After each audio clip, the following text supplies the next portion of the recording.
की है, उसे लेकर अब चीन घिरता नजर आ रहा है। अमेरिका शुरू से कह रहा है कि यह वायरस चीन से निकला, यह चीनी वायरस है। अब WHO ने कहा है कि चीन की भूमिका की जांच होनी चाहिए इस मामले में।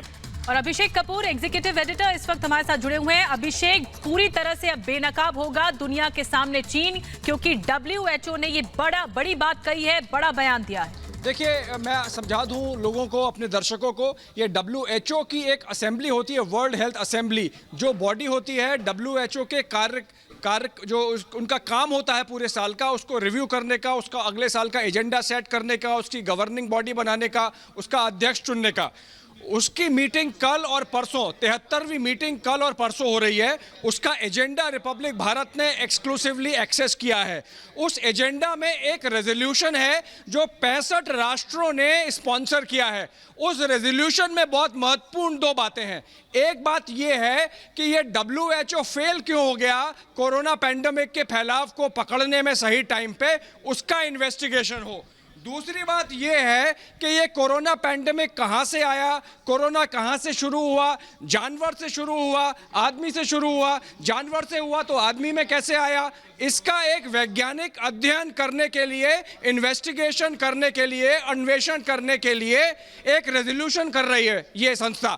तो मेरे ख्याल से चाइना जो है पूरी दुनिया पे दबाव डाल रहा था, झूठ बोल रहा था, मना कर रहा था कि कोरोना का हमसे कोई लेना देना नहीं है। ऐसी भी खबरें फैला रहा था कि अमेरिका की कॉन्स्पिरेसी है। अब ऐसा नहीं होगा, एकदम वैज्ञानिक अध्ययन होगा कि ये कहां से आया, क्यों आया। और चाइना जो है उसके ऊपर एक और लांछन लगा था। लांछन वो लगा था कि जो WHO के अभी के चीफ हैं डॉक्टर टेड्रोस, उनके साथ कुछ सांठगांठ है, जिसके कारण सही समय पर पूरी दुनिया को कोरोना के बारे में जानकारी नहीं दी गई।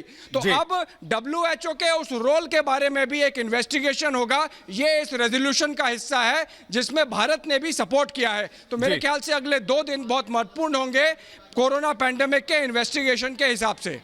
अगर इन्वेस्टिगेशन की बात करें अभिषेक, तो चीन जिस तरह की दादागिरी दिखाता रहा है, क्या वो अपनी टेरिटरी में इस तरह की कोई जांच होने देगा? क्या इस तरह की टीम को वो आने देगा? और जिस तरह का रूलिंग चाइना में है उसमें वो अलाउ करेगा इस तरह की किसी भी कमेटी को जांच करने के लिए? देखिए, ये तो पूरी दुनिया वर्सेस चीन हो गया है। पूरी दुनिया से लड़ाई लड़ने की हिम्मत शायद चीन नहीं करेगा। कोशिश कर रहा था धाक धमकी देके कि ये रेजोल्यूशन में न आए बात के इन्वेस्टिगेशन हो, पर जब अब आ गई है तो अब उसके लिए रोकना संभव नहीं होगा। पूरा एक वैज्ञानिक अध्ययन और इन्वेस्टिगेशन पूरी दुनिया मिलकर करेगी। चीन इससे अब बच नहीं सकता है। चलिए, शुक्रिया अभिषेक आपका जानकारी देने के लिए। बहुत बड़ी बात इन्होंने बताई अभिषेक कपूर ने कि जो 2 दिन, अगले 2 दिन इसलिए ज्यादा महत्वपूर्ण क्योंकि WHO की जो असेंबली होने वाली है, हमारे पास ये एक्सक्लूसिव जानकारी है कि उसका जो एजेंडा होगा उसके तहत ये बात उठेगी कि चीन